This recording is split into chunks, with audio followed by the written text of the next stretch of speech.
Izin perkenalkan nama saya Cahaya Raya Selain. Saya dengan NIM 11S24017, Prodi S1 Informatika. Di sini saya akan menyelesaikan kuis dari PSDW atau Problem Solving in Digital World. Ini soal yang pertama yaitu, berikut ini adalah peta untuk berjalan-jalan di Taman Bebras. Kita dapat melihat petanya sebagai berikut. Kemudian, lingkaran ini melambangkan pohon dan garis-garis ini melambangkan jalan. Di sini terdapat trayek keluarga dari Amir dan Badu. Kita diberi tantangan, asumsikan bahwa kedua keluarga tersebut bersamaan dan berjalan dari satu pohon ke pohon berikutnya. Waktu tempuh dari satu pohon ke pohon berikutnya selalu sama. Pertanyaannya, berapa kali kedua keluarga tersebut bertemu pada pohon yang sama? Di sini saya memilih jawaban D, yaitu mereka tidak pernah bertemu. Mengapa saya memilih jawaban D? Karena jika kita menjalankan kedua keluarga dari titik-titik yang telah ditentukan dan dijalankan menurut trek yang telah ditentukan, maka keluarga tersebut tidak pernah bertemu. Meskipun ada kala keluarga Amir berada di pohon jenis yang sama dengan keluarga Badu, namun letaknya berbeda.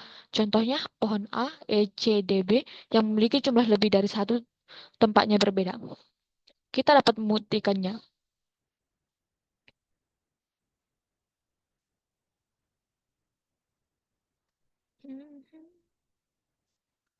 Di sini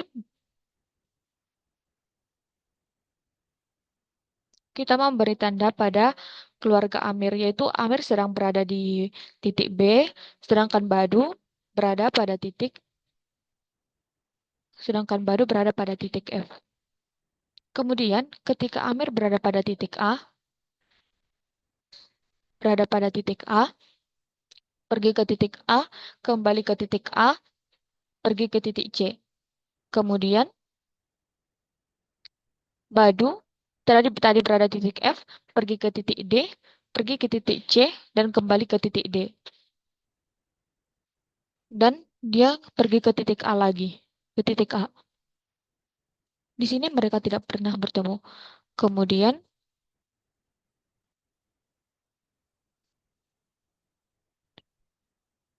ketika Amir berada pada titik A dan tadi si Badu berada, ketika Amir berada pada titik C tadi dan si Badu berada pada titik A. Kemudian kita lanjut pada track yang selanjutnya yaitu mereka pergi ke titik E. Tadi si Badu akan berada pada titik E, kemudian si Amir akan berada pada titik E juga. Namun titik E-nya di sini. Kemudian Amir pergi ke titik D, pergi ke titik D, kemudian si Badu ini akan pergi ke titik A.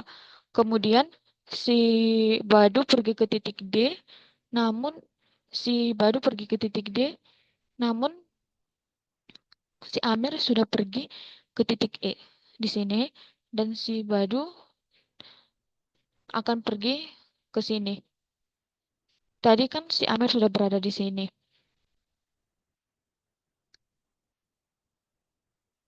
Kemudian si Amir akan pergi ke titik E, pergi ke E lagi, pergi ke D, dan pergi ke A.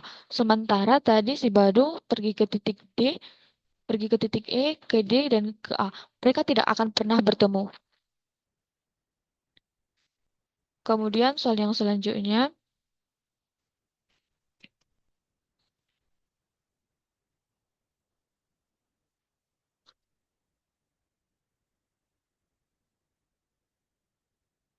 soal yang selanjutnya,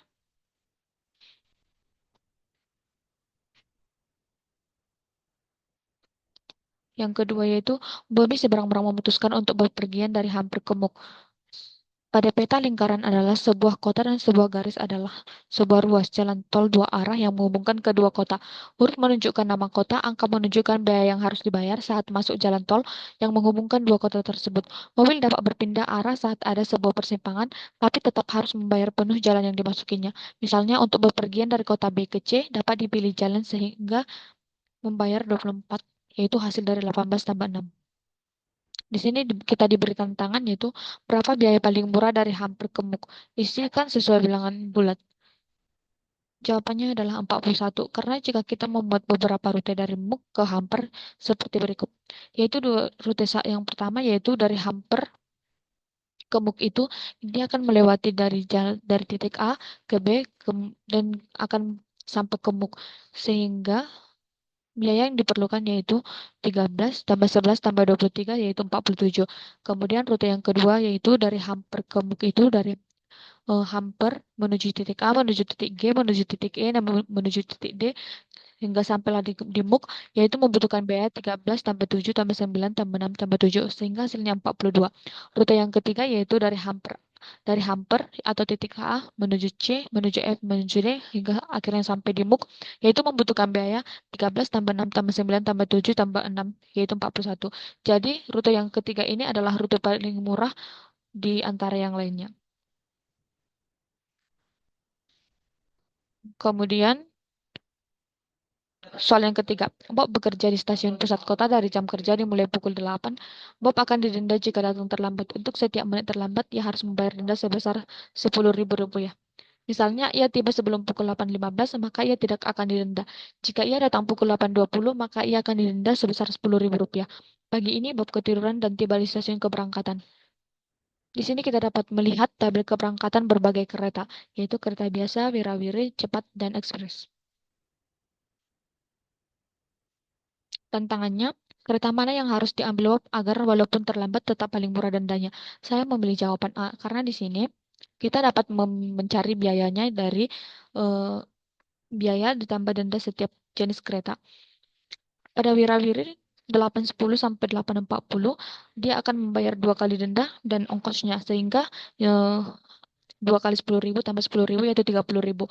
Pada jenis kereta biasa pada pukul 8.10 sampai 8.50 dia akan membayar 3 kali denda tambah ongkos, sehingga 3 kali 10.000 tambah 5.000 rupiah yaitu 35.000 rupiah.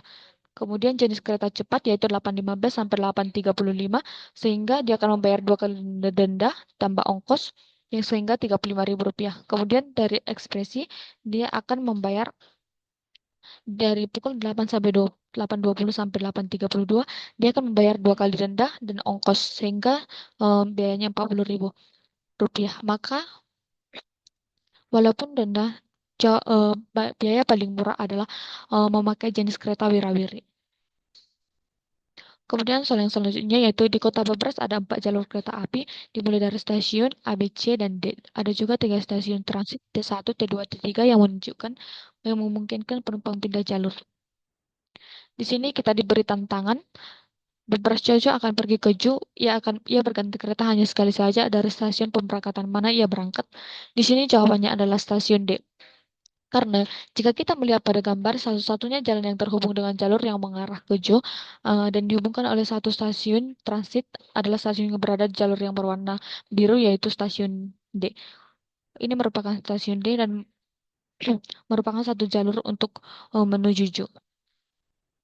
Kemudian soal yang selanjutnya yaitu eh, ada 2 stand atau kios penjual es krim warna-warni dengan 4 warna es krim yaitu pink, kuning, ungu, dan hijau.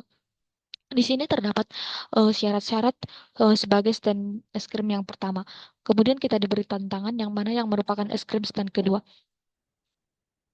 Jawabannya adalah B. Karena pada pilihan yang pertama, itu memiliki pola 2 bulatan pink dan diikuti 1 bulatan beda warna. Jika diulangi, pilihan A tetap memiliki 2 bulatan warna sama dan diikuti dengan 1 warna berbeda. Jadi A memenuhi syarat. Kemudian pada pilihan B, dia memiliki 2 bulatan berwarna sama yaitu hijau dan diikuti dengan bulatan warna pink. Jika diulangi, pilihan B tidak memenuhi syarat karena memiliki 2 bulatan yang berbeda. Kemudian pilihan C, es krim tersebut memiliki 2 bulatan berwarna yang sama yaitu kuning dan diikuti dengan warna pink. Dan jika diulang, pilihan C tetap memenuhi syarat karena diikuti dengan es krim yang berwarna sama dan satu berbeda. Pada pilihan D memiliki 2 bulatan berwarna sama yaitu pink dan diikuti dengan 1 warna berbeda dan jika diulangi pilihan D tetap mengikuti syarat karena diikuti dengan 2 es krim warna sama dan 1 warna berbeda. Di sini pilihan A, C, dan D itu memenuhi syarat pada stand es krim yang pertama sehingga pada tantangan tersebut kita disuruh untuk memilih stand es krim yang kedua sehingga kita dapat melihat stand es krim yang kedua itu pastinya tidak memenuhi syarat dari stand es krim yang pertama, sehingga jawabannya adalah B. Sekian dari penjelasan saya. Jika saya mempunyai tutur kata yang salah, saya minta maaf. Terima kasih.